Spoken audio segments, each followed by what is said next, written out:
দুশো সবাই দেখো, ফসলুন নাওয়াকিদুল উজু, নাওয়াকিদুল উদুই অর্থাৎ অজুর নাওয়াকিদ, অর্থাৎ যেই কাজগুলো করলে অজু হলে অজু কি যায়, ভেঙে যায়। নাকিদাতুনের জামা হচ্ছে কি, নাওয়াকিদ। বলো, নাকিদাতুনের জামা কি রে, নাওয়াকিস। নকদুন এমনি নাকাদা ইয়ানকুদু, কি যাওয়া, ভেঙে যাওয়া। তো ওখান থেকে নাওয়াকিদুল উজু অর্থাৎ যে কাজের মাধ্যমে অজু কি হয়ে যায়, ভেঙে যায়। অজু ভঙ্গের কারণ সমূহ যেগুলোকে আমরা সংক্ষেপে বলি। দেখো, ওয়াল মাআনিন নাকিদাতু লিল উদুই কুল্লুন মা খরাজা মিনাস সাবিলাইন ওয়াদ দামু ওয়াল কাইহু ওয়াস সাদিদু ইজা খরাজা মিনাল বাদানি ফাতাজাওয়াজা ইলা মাউদিন ইয়ালহাকুহু হুকমুত তাতহির। এ তাওহীদ দর্শ খেয়াল করো সবাই। তাহলে মাআনি আন নাকিদা, মানি দ্বারা হচ্ছে উদ্দেশ্য। এখানে মানি দ্বারা কি রে, আই আল মাকসাদু, আল উদ্দেশ্য। আন নাকিদাতু লিল উযু, কিসের দ্বারা, নাকিজাতু লিল উযু অর্থাৎ আন নাকিদা ভঙ্গকারী, লিল উযুই অজুর, অজুকে ভঙ্গকারী দ্বারা উদ্দেশ্য হচ্ছে, মানে অজু ভঙ্গের যেগুলো মাআনি মকসদ কারণ থাকবে, কি বলছি বুঝছো, এগুলো কি, কুল্লুন প্রত্যেক, মা খরাজা যা বের হয়, মিনাস সাবিলাইন দুই পথ দিয়ে, কয় পথ দিয়ে রে, অর্থাৎ লজ্জাস্থান এবং কি তোমার দুবুর, এটাকে বলে কুবুল এবং দুবুর। বলো, কুবুল এবং, হ্যাঁ, অর্থাৎ জকর এবং দুবুর দিয়ে। আর মেয়েদের চিন্তা করলেও, মেয়েদের ক্ষেত্রেও কুবুল এবং দুবুর উভয় পথ দিয়ে যদি কোনো কিছু বের হয়, যদি কোনো কিছু বের হয়, তাহলে তার কি কি চলে যাবে, অজু ভেঙে যাবে। ভালো করে খেয়াল করবে। এখন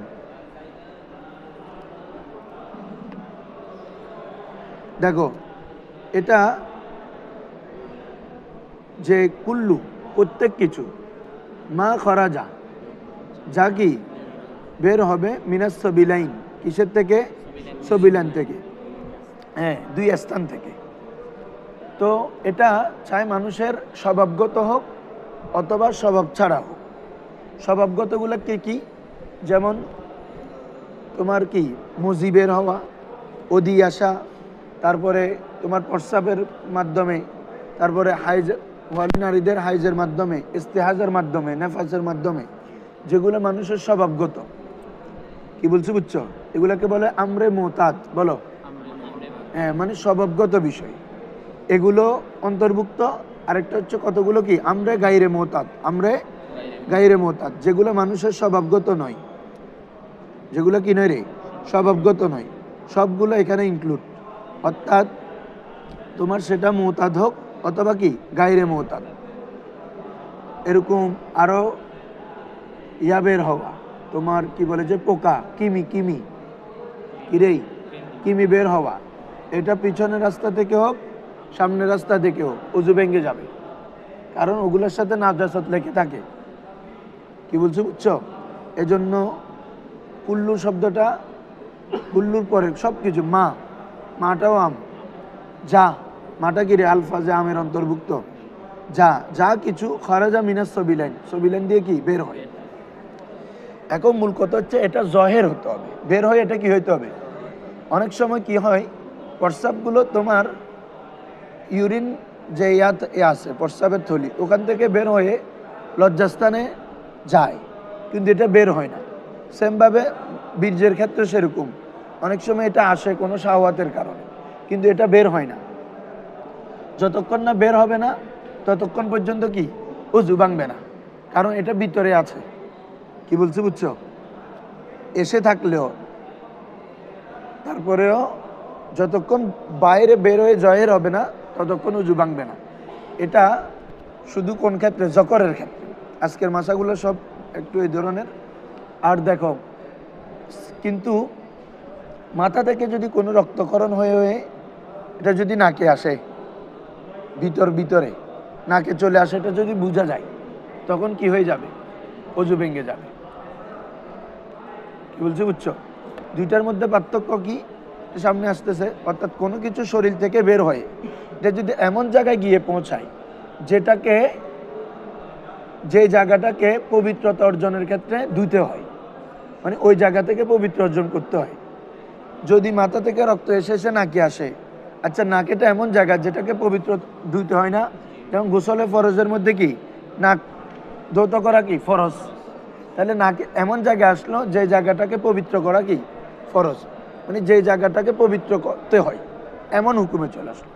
কিন্তু আমাদের তোমার যেগুলো মণি, এই মণিগুলো তো এখনো কোথায় আছে, জকরের ভিতরে আছে, এটা তো আর বাইর হয় নাই, ওটাকে আর পবিত্র করতে হয়?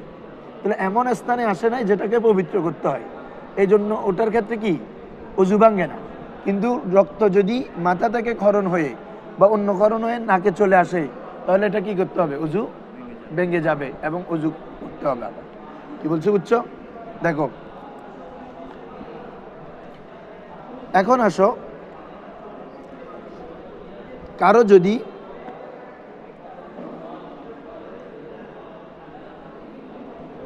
এখানে কথা আছে ছবি লাইন, ছবি লাইন থেকে দাগ যা বের হয়, কিন্তু আমাদের মতো হচ্ছে যদি জকর দিয়ে কিরাই জকর দিয়ে যদি রি আসে, মানে বাতাস হতে পারে, এটা দুবুর দিয়ে হয়, জকর দিয়ে হয়, দুবুর দিয়ে বেশি হয়, ঠিক আছে, জকর দিয়ে এটা মাঝে মধ্যে হয়, আর মেয়েদের হয়। কি বলছি বুঝছো? যদি জকর দিয়ে হয় আমাদের মতে হচ্ছে কি ভাঙবে না, অজু ভাঙবে না, যদি জকর দিয়ে হয়। কি বলছি বুঝছো?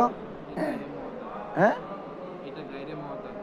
হ্যাঁ, জকর দিয়ে বের হলে, অথবা মেয়েদের কিসের লজ্জাস্থান দিয়ে, ডুবুর দিয়ে না, কিসের দিয়ে রে, এটাকে বলে ফরজ, আরবিতে কি বলা হয়, ফরজ।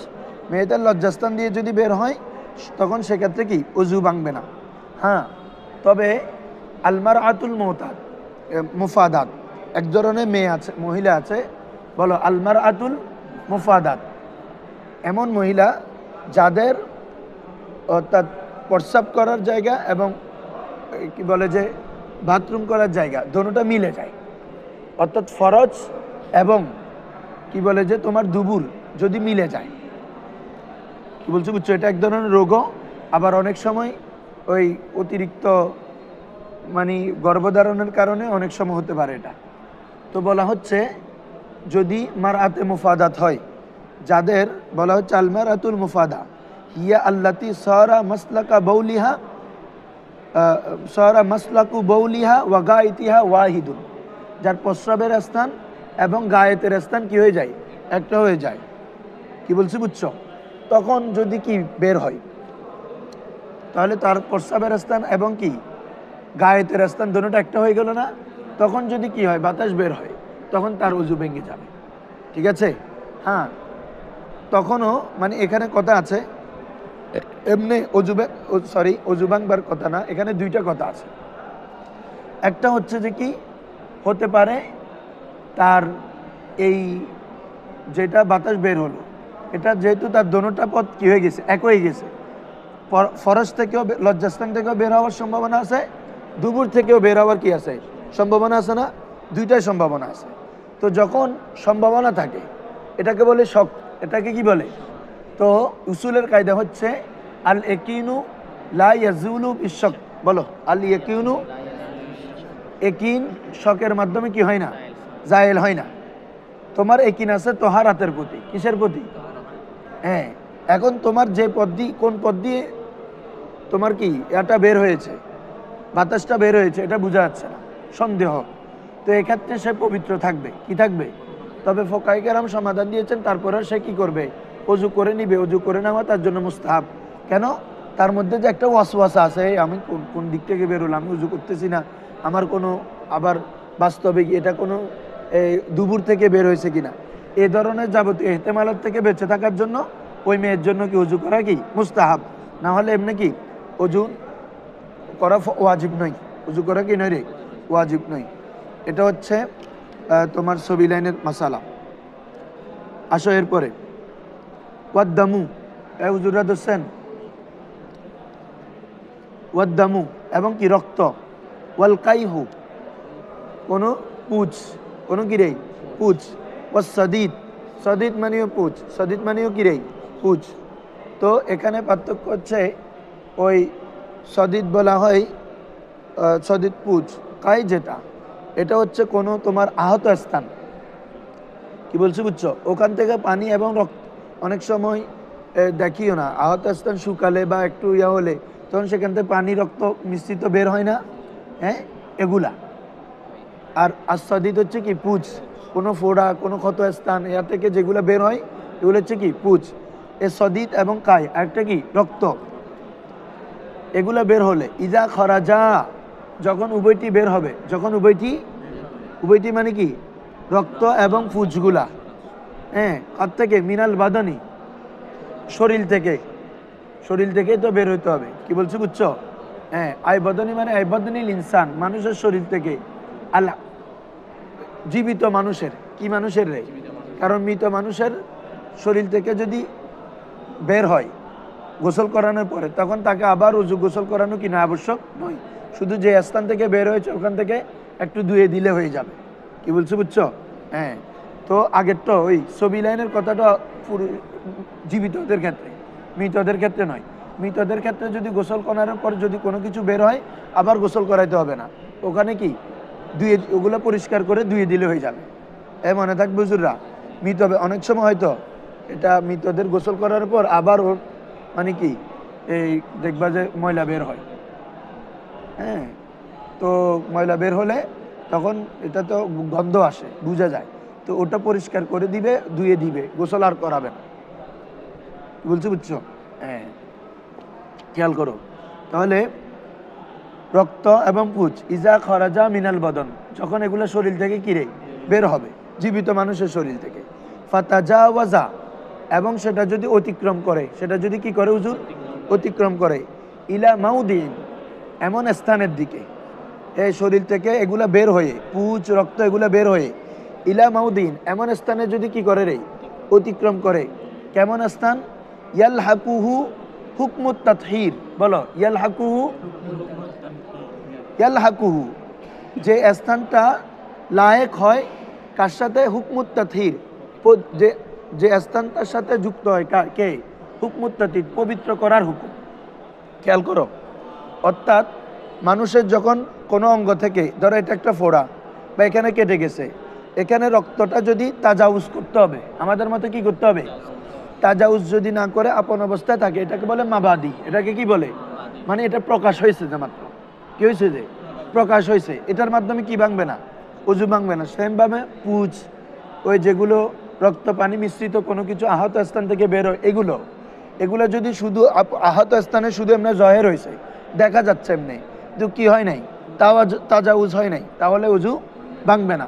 এটা আমাদের ইমাম আবু হানিফা এবং ইমাম মোহাম্মদ ইমাম আবু ইউসুফের মতে, কিন্তু ইমাম জুফারের মতে শুধু বের হলে যদি জহের হয় উজু ভেঙে যাবে, আর ইমাম জুফারের মতে ওটার উপর মাসালা না, ঠিক আছে এমনি মতামত বলতেছি আর কি। তারপরে সেমভাবে সদিদগুলা পুজগুলো যদি বের হয়ে তাজাউজ করে কোন জায়গায়, এমন জায়গায় যেটার মধ্যে পবিত্রতার হুকুম কি হয় লাহেক হয়, এটা পবিত্রতাটা অজু হতে পারে গোসলও হতে পারে। একটু আগে বলছি না হুজুর ওই তোমাদেরকে মাথা থেকে কি রক্তক্ষরণ হয়ে যদি কোথায় চলে আসে, নাকে চলে আসে বের হয়, তখনও কি করতে হবে অজু তোমার উপরে ওয়াজিব। কেন বলো তো, তোমার দমটা রক্তটা খুরুজ হয়ে এমন জায়গায় আসছে যেটাকে পবিত্র করা কি ওয়াজিব, যেটাকে পবিত্র করতে হয়, কোথায় গোসলের মধ্যে নাক পবিত্র করতে হয়, তাহলে এমন জায়গায় রক্তটা চলে আসছে যেটা মধ্যে হুকমুত তথির কি হয়েছে লায়েক হয়েছে, কি বলছি বুঝছো, হ্যাঁ দেখো বলা হচ্ছে ইজা খারাজা মিনাল বদনি যখন এটা শরীর থেকে কি বের হয়, ফাতাজা ওয়াজা এবং শুধু বের হলে হবে না তাজাউজ করতে হবে, কি করতে হবে রে তাজাউজ অতিক্রম করে, ইলা মাউদিন এমন স্থানে ইয়াল হাকুহু হুকমুত তাতহির যে স্থানের সাথে পবিত্র করার হুকুমটা কি হয় লাহেক হয়, কি বলছি বুঝছো, হ্যাঁ হ্যাঁ সমস্ত শরীর চলে আসবে, তো চলে আসবে জহের শরীরের সবগুলো চলে আসবে, মানে যেহেতু গোসল হোক এটা অজু হোক, তো গোসলের ক্ষেত্রে নাক ভিতরে গাল মুখের ভিতর এটা চলে আসতেছে, ঠিক আছে, তারপরে শরীরের পুরো অঙ্গতই চলে আসতেছে, এজন্য যে কোনো একটা অঙ্গর সাথে যদি কি গড়িয়ে এক কথা শরীরের অন্য অঙ্গ তাজাউজ করে তখন অজু করতে হবে। কিন্তু ইমাম শাফিও সে ব্যাপারে তাজাউজের ব্যাপারে নয়। ইমাম শাফিও বলেছেন যদি বের হলে কি অজু ফরজ, মানে অজু আবশ্যক আর কি তোমার জন্য। না না না, এক অঙ্গ মানে যেখান থেকে বের হয়েছে ওখান থেকে গড়িয়ে পড়া তাজাউজটা। কি বলছো বুঝছো? হ্যাঁ না না, তো একই কথা, এরই কথা তো একটা, এটা না মুসলিম করবে না। এটা হালতটা কি, অর্থাৎ এটা মূলত বুঝানো কি জানো, মানে কসিদটা গড়ে কখন বলো তো, যখন কসরত হয়। একদম অল্প হলে কি এটা গড়ায় নাকি? গড়ায় না তো। যখন বেশি হয় এটা কি গড়ায় যায়। তো হ্যাঁ, তো একদম অল্প যদি কোনো কারণে গড়া যায় তারপরে অজু ভেঙে যায়। কত হচ্ছে এটা, এই কি বলছি বুঝছো? এরপর আসো, এখন খুব ইম্পর্টেন্ট মাসালা। কেউ তার আঙ্গুল একটা নাকে প্রবেশ করাইছে, এই সবাই মাসালাটা খেয়াল করো। কেউ কারো আঙ্গুল একটা কি নাকে প্রবেশ করালো, এখন বের করার পর আঙ্গুলের মাথায় দেখতেছে কি রক্ত। আঙ্গুলের মাথায় কি দেখা যাচ্ছে? রক্ত দেখা যাচ্ছে। কি বলছি বুঝছো? হ্যাঁ, বলা হচ্ছে যদি ওই রক্তটা যদি এমনি আসে কিন্তু গড়তেছে না, অনেক সময় আসে না, দেখবা যে তুমি এখানে দিলে ওখানে রক্ত আসতেছে কিন্তু এটা আসতেছে না, এমনি পড়তেছে না, এমনি ওখানে হয়তো এর সাথে লেগে আছে, তো তুমি আঙ্গুল দিছো রক্ত আসছে মাথায়। কি বলছো বুঝছো? তো রক্তটা যদি না পড়ে তাহলে অজু ভাঙবে না, মনে থাকবে মাসালা। হ্যাঁ, তারপরে সেম ভাবে তুমি কোনো একটা জিনিস কামড় দিছ, কি দিলা রে? কামড় দিলা। কামড় দেওয়ার পরে যখন এখানে আল্লাহ দেখতেছো এটার মধ্যে রক্ত, কোনো একটা আপেল খাচ্ছ, খাওয়ার পরে দেখতেছো এখানে যে তোমার ইয়ে আছে এখানে দেখতেছো রক্তর ভাগ, এখন কি অজু ভাঙবে কিনা? তখনও অজু ভাঙবে না, তখনও কি ভাঙবে না? অজু ভাঙবে না, মনে থাকবে। হ্যাঁ, তাহলে কেউ যদি কোনো কিছু কামড় দেয় অথবা সে মেসওয়াক করে অথবা ব্রাশ করার সময় যদি কি থাকে রে রক্ত দেখা যায়, তো এই রক্তের আসরটা যদি সাইলান না হয়, কি না হয় রে, তাহলে সাইলান মানে বুঝছো তো, জারি না হয়, প্রবাহিত না হয়, ততক্ষণ পর্যন্ত অজু ভাঙবে না। এখন আসো, যদি তুমি কুলি করতেছ, কুলি করার সময় যখন দেখতেছো যে তোমার রক্ত বের হচ্ছে, তখন দেখতে হবে পানি যদি রক্তটা যদি পানির উপর গালেব হয়ে যায় অথবা যদি সমান হয়। সেমভাবে থুতুর ক্ষেত্রেও তুমি থুতু ফেলছ, দেখা যাচ্ছে যে তোমার থুতুটা একদম লাল, মানে থুতুর সাদাত্ব রং থেকে লালত্ব রক্তের রংটা বেশি অথবা সমান, সেক্ষেত্রে অজু ভাঙ্গি যাবে। কি বলছো বুঝছো? এমনি কোনো কিছুর মধ্যে রক্তের আসর পাইছ কিন্তু ওটা কোনো কিছু কামড় দিছ, ব্রাশের মধ্যে হোক মেসওয়াকের মধ্যে হোক, রক্ত লাল লাল একটু দেখা যায় না, ওটার কারণে কি ভাঙবে না? অজু ভাঙবে না, মনে থাকবে হুজুররা। হ্যাঁ, আসো এরপরে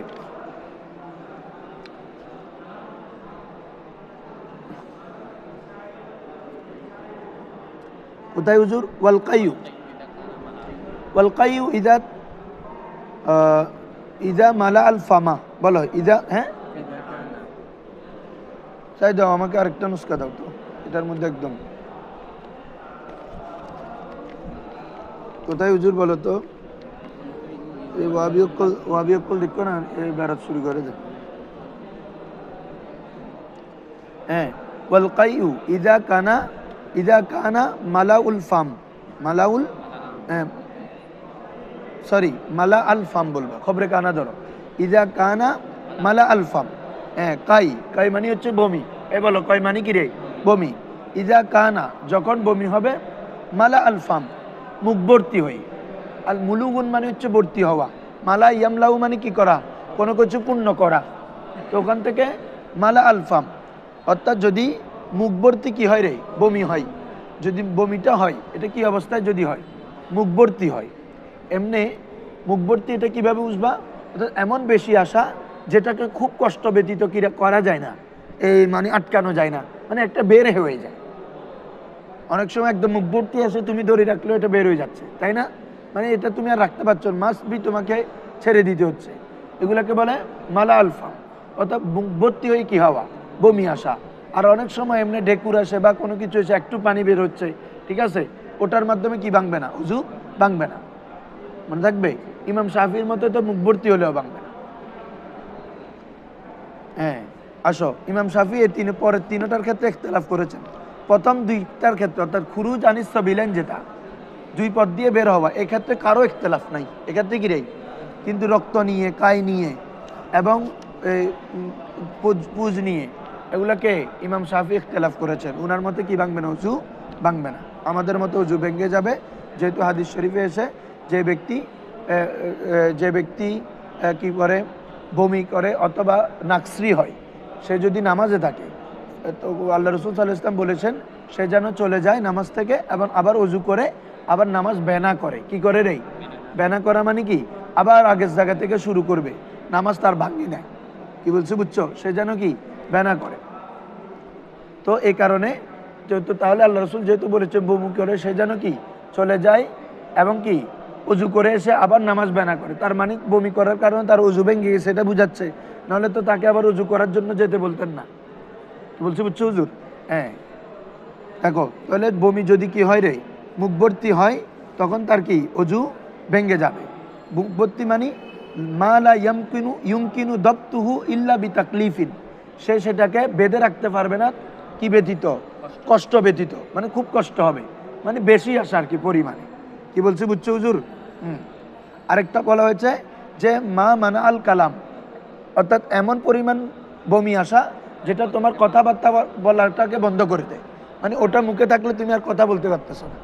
কি বলছে বুঝছো? এমন পরিমাণ যদি হয় তখন এটাকে বলা হয় কি মুখভর্তি মালাউল ফাম। তখন এক্ষেত্রে কি ভেঙে যাবে হুজুর? অজু ভেঙে যাবে। তোমাকে যদি অজু, তোমার উপর ইবাদতের জন্য ইয়ার জন্য অজু করা ওয়াজিব। না, একটু করে আসলে, একটু যদি কলিল হয় ভাঙবে না অজু। এখানে মালাউল ফাম শর্ত। কোথায় হুজুর? এরপরে আসো ওয়ান নাউম, খেয়াল করো সবাই। ওয়ান নাউমু মুত্তাজিয়ান, চিত হয়ে ঘুম যাওয়া। ইত্তাজু মানে চিত হয়ে ঘুম যাওয়া। কি বলছে বুঝছো? আও মুত্তাকিয়ান, অর্থাৎ কোনো কিছুর উপর ঠেক দিয়ে, কোনো কিছুর উপর কি দিয়ে? ঠেক দিয়ে ঘুমানো। আও মুস্তানাদান, একই অর্থ প্রায়, কোনো কিছুর উপর ভর দেওয়া, কোনো কিছুর উপর কি দেওয়া? ভর দেওয়া। ইলা শাইইন, কোনো বস্তুর দিকে। লাউ উজিলা, যদি সেটাকে জায়েল করা হয়, সরিয়ে নেওয়া হয়, লা সাকাতা আনহু, তাহলে সে পড়ে যাবে। বুঝছো? বলো তো, একটা টেবিল আনছে, টেবিলের উপর মাথা রেখে সে ঘুমাচ্ছে, কারণ টেবিলটা যদি কি রেই সরাই দেয় তাহলে সে কি পড়ে যাবে। কি বলছি বুঝছো? এরকম, বা এখানে একটা পিছনে কোনো একটা খুঁটি বেনা এটা দিল, এটার উপর সে ঘুমাচ্ছে, তো এটা যদি কি সরিয়ে নেওয়া হয় তাহলে সে কি পড়ে যাবে, তখনও কি ভেঙে যাবে অজু। এখন আসো, অজু ভাঙারটা কারণটা কি, কেন? এখানে মূল মকসদ হচ্ছে সে যদি ঘুমায়, এই তোমার চিত হয়ে ঘুমাক অথবা কি কোনো কিছুর উপর ভর দিয়ে ঘুমাক, তখন তার অজু ভাঙে যাবার কারণটা হচ্ছে ইস্তেরখায়ে মাফাসেল। বলো, ইস্তেরখায়ে মাফাসেল। মাফাসেল মানে আমাদের জোড়া, শরীরের যে অঙ্গের জোড়াগুলা রয়েছে এগুলো ইস্তেরখা, ডিলে হয়ে যায়। কি হয়ে যায়? শরীরের অঙ্গগুলা যখন ডিলে হয়ে যায় তখন এখান থেকে তোমার কি হওয়া, আসা, বাতাস আসা, হাদস হওয়া, এটার সম্ভাবনা বেশি। এটার সম্ভাবনা কি নিশ্চিত না, তবে কি বেশি। এই এহতেমালের উপর শরীয়ত কতটুকু এহতেমাল করতেছে, এই এহতেমালে কসিরের উপর ভিত্তি করে কেউ যদি ঘুমায়, কেউ যদি চিত হয়ে ঘুমায়, ভর দিয়ে ঘুমায়, তাহলে তার কি ভেঙে যাবে? অজু ভেঙে যাবে। কি বলছো বুঝছো? কারণ তখন তার শরীরে অঙ্গের জোড়াগুলো কি খুলে যায়। তোমরা দেখি ঘুম থেকে অঙ্গ উঠে যদি এরকম করে হাতটা এরকম করো, দেখবা যে সবগুলোর মধ্যে পড়তেছে, এরকম করবা যেগুলো সবগুলো লুজ লাগতেছে। খেয়াল করো না ঘুম থেকে উঠার পরে? কারণ কি, ঘুমানোর সময়গুলো সবগুলো খুলে গিয়েছিল, তো খুলে গেলে কি হয়? হাদস হয়ে যায়। তো এই কারণে ইস্তেরখায়ে মাফাসেল, কিরে ইস্তেরখায়ে মাফাসেল, এই কারণে ঘুমালে কি ভেঙে যায়? অজু ভেঙে যায়। কিন্তু রসুল সাল্লাল্লাহু আলাইহি ওয়াসাল্লাম ঘুমালে অজু ভাঙতো না, কারণ রসুল সাল্লাল্লাহু আলাইহি ওয়াসাল্লামের কি চোখ ঘুমাতো। ওয়াল কলবু ইয়াকজান, আইনাইয়া নাইমা, আল্লাহ রসুল সাল্লাল্লাহু আলাইহি ওয়াসাল্লামের চোখ মোবারক ঘুমাতো, কিন্তু ওয়াল কলবু ইয়াকজান, আর কলব কি ছিল? জাগ্রত ছিল। এজন্য একটা হাদিস তোমরা মেশকাতে পড়ছো, কয়েক ফেরেশতারা এসে আল্লাহ রসুল সাল্লাল্লাহু আলাইহি ওয়াসাল্লাম এরকম টুইয়া দিয়ে করতেছেন, তো ফেরেশতারা যখন আল্লাহ রসুলকে সম্বোধন করে কিছু বলতে যাচ্ছেন, আরেকজন বলতেছেন উনি তো ঘুমাচ্ছে। তখন একজন ফেরেশতা বললেন যে যে তিনার চোখ ঘুমায় কিন্তু কলব ঘুমায় না। এই জন্য আল্লাহ রসুল ঘুম গেলে অজু ভাঙে না, আর আমরা ঘুম গেলে কি অজু ভেঙে যায়। কি বলছি বুঝছো? এ হচ্ছে আল্লাহ রসুল সাল্লাল্লাহু আলাইহি ওয়াসাল্লাম এবং এমনি উম্মতের মধ্যে কি পার্থক্য, যে উনার ঘুমালেও অজু ভাঙে না। ঠিক আছে? ফাকাইফা আনতুম তাকুলুন আন্নান নবী সাল্লাল্লাহু আলাইহি ওয়াসাল্লাম মিসলানা, আন্নান নবী সাল্লাল্লাহু আলাইহি ওয়াসাল্লাম মিসলুনা কাইফা আনতুম তাকুলুন আইয়ুহাল বাতিলুন। দেখো এরপরে তাহলে মুত্তাকি ইত্তাকি মানে এটা তাহকিকটা করতে পারবা। মুত্তাকি এটা কি ছিল? মাশাআল্লাহ, ওয়াও ছিল, ওয়াও বাব ইফতিয়ালের ফাকুল মা যদি ওয়াও থাকে এটা তা হয়ে যায়, তা হয়ে তার মধ্যে কি হয়ে যাবে? ইদগাম হয়ে যাবে। তাহলে এটা মুত্তাকি, এটা কি ছিল? মুতাকি। কি ছিল? মুতাকিউন। আও মুস্তানাদ মানে ভর দেওয়া। কি দেওয়া? তো বর কিভাবে বলে? ইলা শাইইন, কোনো বস্তুর দিকে। লাউ উজিলা আনহু, যদি তার থেকে ওই বস্তুটা কি করা হয় রে, সরিয়ে ফেলা হয়, লা সাকাতা, তাহলে সে কি পড়ে যাবে। এমন যদি হয় তাহলে কি তার মানে পড়ে যাবে, তার মানে তার বোঝা যাচ্ছে তার ঘুমটা ভারী হয়ে গেল। কি বলছি বুঝছো? তাহলে তার কি অজু ভেঙে যাবে। এখন আসো, কেউ যদি দাঁড়িয়ে ঘুমায়, কেউ যদি রুকুতে ঘুমায়, কেউ যদি সেজদা অবস্থায় ঘুমায়, কি বলছি বুঝছো? কেউ যদি এমনি বসে ঘুমায়, কেউ যদি বসে এই মাথা আমাদের পায়ের এই হাঁটুটাকে তুলে ওটার উপর পা দিয়ে ঘুমায়, মাথা রেখে ঘুমায়, এই প্রত্যেকটা অবস্থার মধ্যে তার অজু ভাঙবে না। মনে থাকবে, আল্লাহর এটা হাদিস শরীফ আছে যে কেউ যদি দাঁড়িয়ে অথবা তোমার বসে রুকু অবস্থায়, সেজদা অবস্থায় যদি কেউ ঘুমায় তাহলে তার অজু ভাঙবে না। কারণ এখানে কখনো পরিপূর্ণ ঘুম হবে না। দাঁড়ানো অবস্থা পরিপূর্ণ মানুষ স্থির থাকতে পারবে, পড়ে যাবে পরিপূর্ণ ঘুম আসলে। আর যতক্ষণ স্থির আছে তার মানে বুঝতেছ এটা পরিপূর্ণ ঘুম নয়, এটা তন্দ্রা। অনেক সময় নামাজের মধ্যে আমাদের তন্দ্রা চলে আসে বা একদম বেশিও চলে আসে, তো তুমি তো পড়ে যাও নাই। কি বলছি বুঝছো? তুমি এখনো কেয়াম অবস্থা আছো, তার মানে বুঝাচ্ছে তোমার নোমটা নোমে কামেল নয়। নোমটা কি নয় রে? নোমে কামেল নয়। এজন্য দাঁড়ানো, রুকু, সেজদা অবস্থায়, বসে অনেক সময় ঘুম কম হলে ঘুম চলে আসে না বসে অবস্থায়, হ্যাঁ, অজু ভাঙবে না। মনে থাকবে, মসজিদে শুক্রবারে হয়তো এটা অনেক সময়, আমার ক্ষেত্রে 2-1 বার হয়েছে। হ্যাঁ,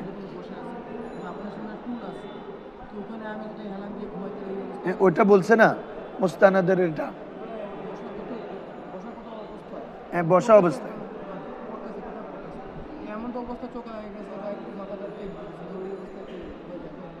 না, ওটা এর উপর কেয়াসের মতো, হাঁটু রাখার উপর কেয়াসের মতো।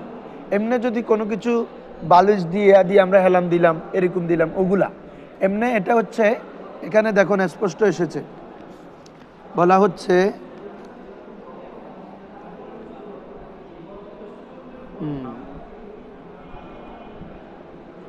আমি বলতেছি, বলা হচ্ছে লাউ ওয়াদা রাসাহু আলা রাকবাতাইহি, কেউ যদি তার মাথা তার কোথায় উপর রাখে? হাঁটুর উপর রাখে।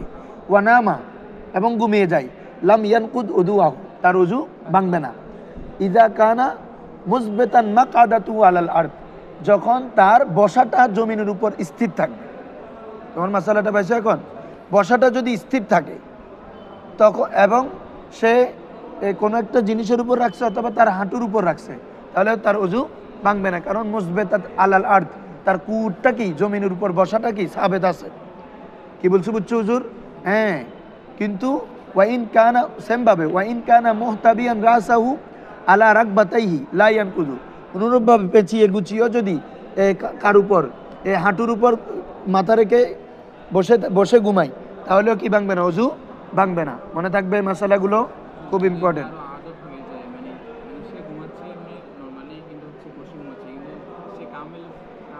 হ্যাঁ, এটা যদি বোঝা যায়, যদি তার ঘুমটার পদ্ধতিটা যদি এমন হয়, তার ঘুমের পদ্ধতিটা যদি কি এমন মনে হয়, তাহলে এটা তার জন্য অজু ভেঙে যাবে। কি বলছো বুঝছো? এটা তো সে মানে তার অনেকে আছে তো ঘুমাইলে এতটুকু হয়ে যায়। হ্যাঁ, তো কেউ যদি এমন করে ঘুম যায়, এতটুকু ওটা ফ্যাক্ট না, কেউ যদি এমন করে ঘুম যায়, কত হচ্ছে সেটা, ঠিক আছে, তখন হবে, আর এমনি সচরাচর হবে না। আসো হুজুর এরপরে, তো বুঝছো তো সবাই, প্রশ্ন করবা। এরপর আসো, ওয়াল গালাবাতু আলাল আকলি, ওয়াল গালাবাতু আলাল আকলি বিল ইগমা, বিল এগমা।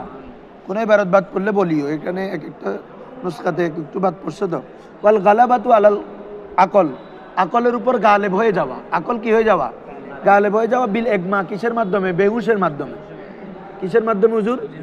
আচ্ছা বেহুশ হলে আমাদের কি হয়ে যায়, আকল গালেব হয়ে যায়, মানে গালেব মানে আকল আর কাজ করে না তখন, এটাকে বলে আকল গালেব হয়ে যাওয়া। কি বলছি বুঝছো? তখনও অজু ভেঙে যাবে, কারণ কেউ বেহুশ হলে ও এটাকে কিসের উপর ক্যাশ করা হয়েছে, ঘুমের উপর। কিসের উপর হুজুর? তখনও ইস্তের খায়ে মাফাসেল হয়ে যায়, অঙ্গগুলো কি ঢিলে হয়ে যায় তখনও, এবং ওই অবস্থায় তো ব্যক্তি কিছু বলতে পারে না বেহুশ অবস্থায়। এজন্য তার কি তোমার হাদস হয়েছে না হয় নাই, এজন্য সর্বোচ্চ সতর্কতা হচ্ছে কি, এবং এহতেমাল হচ্ছে হাদস হওয়ার প্রতি। এ কারণে কারো যদি বেহুশ হয় তাহলে সে কি হয়ে যাবে হুজুর, অজু ভেঙে যাবে। মনে থাকবে হুজুর? আসো, আরেকটা হচ্ছে যে কি ওয়াল জুনুন, আরেকটা হচ্ছে কি পাগল হওয়া। দুইটার মধ্যে পার্থক্য হচ্ছে, জুনুন যেটা, এটা হচ্ছে তোমার এগমা যেটা, এটা তোমাদের শক্তিকে নিয়ে যায়, মানে দুর্বল করে ফেলে বেহুশ হলে। কিন্তু জুনুনটা শক্তিকে নিয়ে যায় না, শক্তিকে। আর যখন কি হয় তোমার বেহুশ হয় তখন আমাদের অবস্থাগুলো বলা যায় না, কিন্তু মজনুনে সে অবস্থা বলতে পারে, কিন্তু তার আকলের কি নাই, পরিশুদ্ধতা নাই, মানে আকল ঠিক নাই। কি বলছি বুঝছো? মানে তার কাছে কোনো বিষয় তো গুরুত্বপূর্ণ না মজনুনের কাছে, কখন হাদস হচ্ছে কখন এই হচ্ছে সে এগুলার কোনো কোনো কি রেয়ায়ত করে না। এ কারণে মজনুন এবং কি তোমার এগমা হলে, অর্থাৎ এটাকে বলো না বেহুশ, বেহুশ এবং জুনুন এর ক্ষেত্রে কি হয়ে যাবে, অজু ভেঙে যাবে। অনুরূপভাবে ওয়াল কাহ কাহা, কিরে অট্ট হাসি দেওয়া, কাহা কাহা মানে কিরে অট্ট হাসি দেওয়া। ফি কুল্লি সলাতিন, প্রত্যেক নামাজের, জাতি রুকুইন ওয়া সুজুদিন, রুকুওয়ালা এবং সুজুদওয়ালা, রুকু এবং সেজদাওয়ালা নামাজে, প্রত্যেক নামাজের মধ্যে কি ভেঙে যাবে হুজুর? কেউ যদি অট্ট হাসি দেয় অজু ভেঙে যাবে। অট্ট হাসি বলা হয় যে হাসি নিজেও শুনে, তার আশেপাশে যারা আছে তারাও শুনে।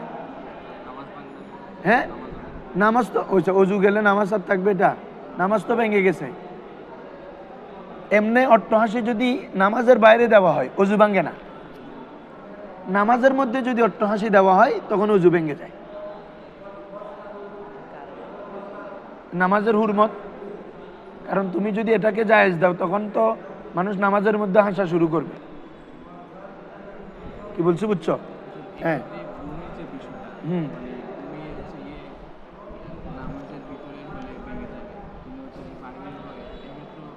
বাইরে হলেও ভাঙবে তোরে বাবা, ভিতরে বাইরে কথা না তো। হ্যাঁ হ্যাঁ, এমনিটা হচ্ছে তো হাসা তো এখানে খেয়াল করো, আমাদের অপবিত্র হওয়ার অন্যতম হচ্ছে খুরুজে নাজাসত। কিরে বাবা? যেমন রক্ত নাজাস, পুজ এগুলা নাজাসত, সবিলান দিকে বের হয় এগুলা কিরে নাজাসত। বমি যখন এটা পেট থেকে বের হয়ে যাবে এটাও খাবার, এটা নাজাসত, নাপাক হয়ে গেছে তো এখন, যেহেতু এটা জৌফের মধ্যে কি ছিল পেট, হ্যাঁ, তো এটা কি হয়ে যায় তোমার নাজাসত হয়ে যায়। তো অজুর মূল হচ্ছে খুরুজে নাজাসত, নাজাসত বের হওয়া। এটা সবিলান থেকে হতে পারে, অন্য অঙ্গ থেকেও হতে পারে, কিন্তু কাহকা এটা কি নাজাসত? হাসিটা কি নাজাসত নাকি? এটা তো অপবিত্রতা না। তো এটা অজুভঙ্গের কারণ এই জন্য দেওয়া হয়েছে, এটা নামাজের মধ্যে যখন আসবা তখন এটা নামাজের হুরমতকে কি করে, নষ্ট করে ফেলে। নামাজ আফদালুল ইবাদত, এটার মধ্যে তুমি যখন এখন কাহা দিবা তখন এটা হুরমতে সালাতকে নষ্ট করে এবং নামাজের সাথে এক ধরনের ঠাট্টার মতো হয়ে যায়। এই জন্য নামাজে কেউ যদি অট্ট হাসি দেয় তার অজু ভেঙে যাবে। এমনি সাধারণ অবস্থায় দিলে অজু ভাঙবে না, কারণ ওই অবস্থাতেও হুরমত, এই কোনো কিছুর হুরমত নষ্ট করা হচ্ছে না, বুঝো না? মনে হয় সাধারণ অবস্থায় যখন আছে, আমি তো ইবাদতে নাই, তখন তো আমি কারো হুরমত কি করতেছি না, কিন্তু নামাজে যখন থাকলা তুমি হুরমতে সালাত কি করলা, নষ্ট করলা। এই জন্য মনে থাকবে হুজুররা।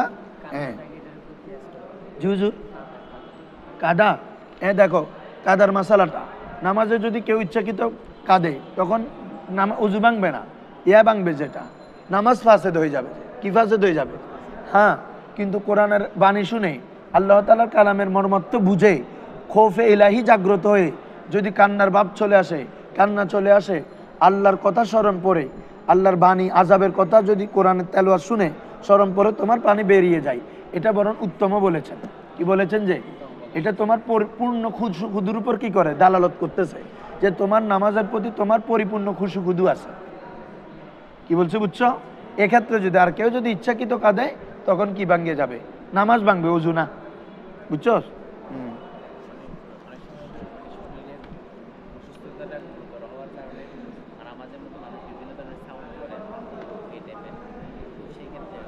হ্যাঁ, এখানে যদি আদাতন হয়, এখানে সবগুলো খেয়াল রাখবা। আমেদান বা ইচ্ছাকৃত কেউ যদি ইচ্ছা আওয়াজ করে, কি করে রে? নামাজের শব্দ ব্যতীত অর্থাৎ কালামুল্লাহ ব্যতীত অন্য শব্দ আওয়াজ করে, যেমন কাশি তাসি, এগুলো হচ্ছে আমরা মোহতাত, এগুলো মানুষের স্বভাবগত বিষয়, এগুলার জন্য না। এমনি নিজে হ্যাঁ ইচ্ছা করে করে, এগুলা মাকরুহে তাহরিমি। কি রে? মাকরুহে তাহরিমি। কি বলছি বুঝছো? আর এটা যদি একটা শব্দ হয়ে যায়, কি হয়ে যায় রে? শব্দ হয়ে যায়, মানে কথার সাথে মিলে যায়, তখন নামাজ ভেঙে যায়।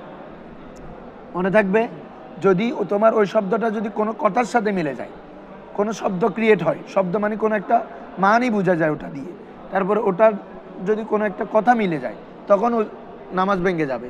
আর এমনি আওয়াজ করছো, গলা খাইক দিয়ে না বুঝছেরা, নামাজ একটু দেরি হয়ে যাবে। হ্যাঁ হ্যাঁ, এমনি এটা করলে এটা মাকরুহে তাহরিমি বলছে, বুঝছো হুজুররা? আর ওটা যদি শব্দে রূপান্তর দেয় তখন এটা কি? নামাজ ভেঙে যাবে। জি হুজুর, এই তো ওইগুলো আর কি ইচ্ছে করে করতেছো না তুমি, এটা নামাজের বাইরে একটা কষ্ট পাচ্ছ এরকম জন্য করতেছো যে নামাজ, এটা একটা শব্দ হয়ে গেল না হুজুর? এমনি হচ্ছে একটা মানে গলায় হ্যাক দেওয়া বা আমাদের অনেক সময় ইয়া হয় এরকম যেগুলো আওয়াজ, ওটার ক্ষেত্রে মাকরুহ, ইচ্ছাকৃত করলে মাকরুহে তাহরিমি, মুতাদ স্বভাবগত হলে মাকরুহ নয়। আর যেটা শব্দতে রূপান্তর হয়ে যায়, এটা একটা কষ্টের রূপ বুঝাচ্ছে না কিরে বাবা? ঠিক আছে, মানে এক ধরনের তোমার যে কোনো ওই রুকু থেকে উঠতেছে এরকম করলো কোনো বৃদ্ধ, রুকু থেকে উঠতেছে করে করতেছে, ভেঙে যাবে না।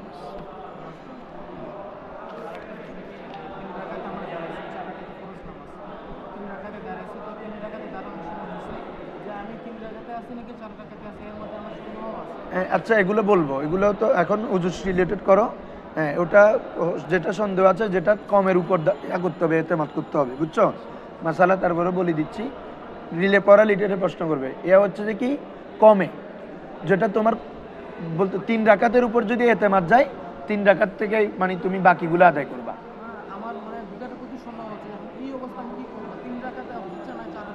হ্যাঁ, 3 রাকাতটা করবে, কমেরটা কম থেকে করবে। হ্যাঁ, আবার ওখানে গালেবে জনের বিষয় আছে, যদি তোমার প্রবল ধারণা হয় 3 রাকাতের প্রতি, বা প্রবল ধারণা যদি 4 রাকাতের প্রতি, তখন 4 রাকাত থেকে করতে হবে। কি বলছো বুঝছো? প্রবল ধারণা একটা, আরেকটা হচ্ছে কোনোটা মিলাতে পারতেছো, তখন 3 থেকে ধরো হুজুর। কোথায়? হ্যাঁ, ওয়াল কাহকাহা ফি কুল্লি সালাতিন জাতি রুকুইন ওয়া সুজুদিন, জাতি রুকুইন ওয়া সুজুদিন। এতটুকু ক্লিয়ার হুজুর? আসো, এই জন্য কেউ যদি এমনি ইয়াদে ওই রুকু সেজদাওয়ালা সারা নামাজ, যেমন জানাজার নামাজ, যেমন কি রে জানাজার নামাজের ক্ষেত্রে তোমার যদি কাহা দেয়, তাহলে তার কি উজু ভাঙবে না, তবে নামাজ বাতিল হয়ে যাবে। কি বাতিল হয়ে যাবে? নামাজ বাতিল হয়ে যাবে। ইদা কাহা ফিহিমা আই ফি সালাতিল জানাজা লা ইয়ানকুদু উযুহু, আর উযু ভাঙবে না, তবে ওয়াতাবতুলু সালাতুহু ওয়া সিজদাতুহু, তার সালাতও ভেঙে যাবে, আর সেজদা মানে তেলাওয়াতে সেজদা। কেউ যদি তেলাওয়াতে সেজদা দেওয়ার ক্ষেত্রে যদি কাহা দেয়, এমনি উযু ভাঙবে না, তবে কি হয়ে যাবে রে? তেলাওয়াতে সেজদা আদায় হবে না। সেমভাবে নামাজে জানাজার ক্ষেত্রে, যেহেতু এটা রুকু সেজদাওয়ালা নামাজ নয়, ঠিক আছে, এই জন্য ওখানেও যদি কেউ অট্টহাসি দেয়, তাহলে তার উযু ভাঙবে না, তবে নামাজ বাতিল হয়ে যাবে। কি বলছো বুঝছো? হ্যাঁ, আমি প্রশ্ন করতে পারো হুজুর ওটা দেয় তো জানাজা এটা নামাজ হলো, এটা দোয়াও নামাজও, দোয়াও কি নামাজও। আর মূল নামাজের ইবাদত হচ্ছে রুকু সেজদা, আর কাউ মার রাকিন, কেউ যদি কিয়াম নাও পায়, রুকুতেও যদি ইমামের সাথে শামিল হয়েছে, ওই পুরো রাকাতটা পাওয়ার অন্তর্ভুক্ত হয়ে যাচ্ছে না?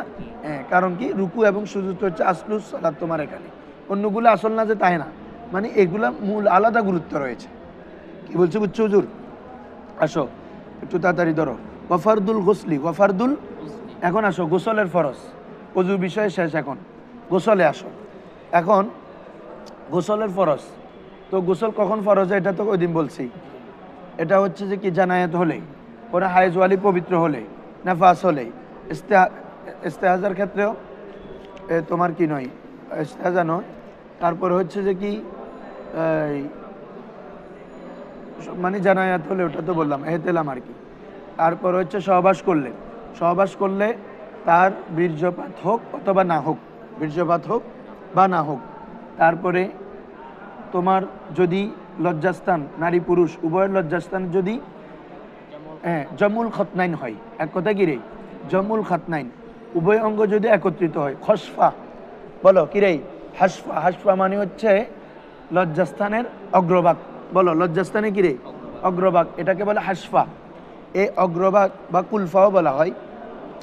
এই অগ্রভাগটা যদি অর্থাৎ কি স্ত্রীর লজ্জাস্থানে প্রবেশ হয়, তখন এরপরে যদি তার বীর্য অর্থাৎ মনি, এনজালুল মনি হোক বা না হোক, তাহলে তার কি গোসল ফরজ হয়ে যাবে।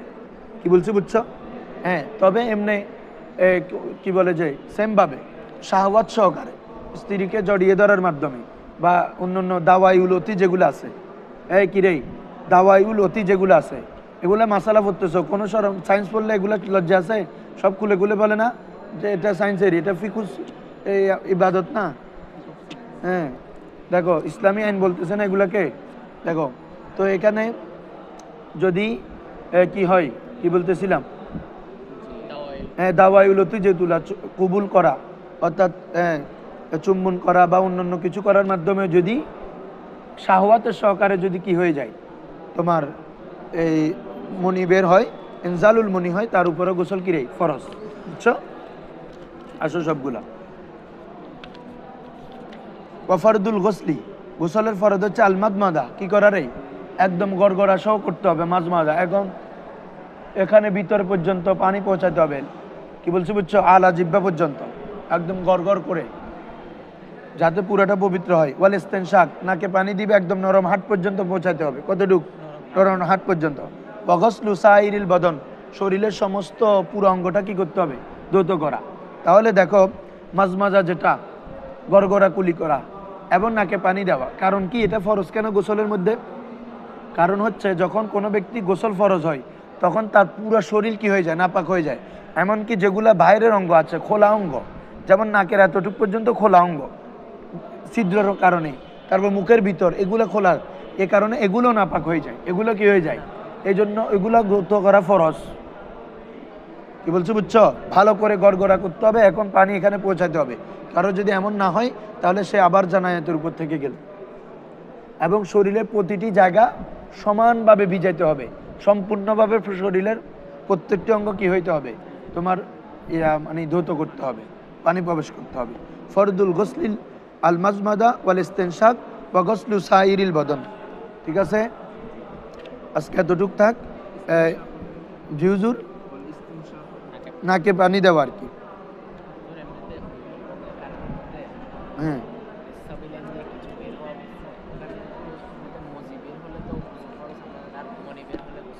এগুলো আসতেছে আজকে, কারণ আমি আজকে তোমার দেওয়া শুরু করছি দেরিতে, বরাবর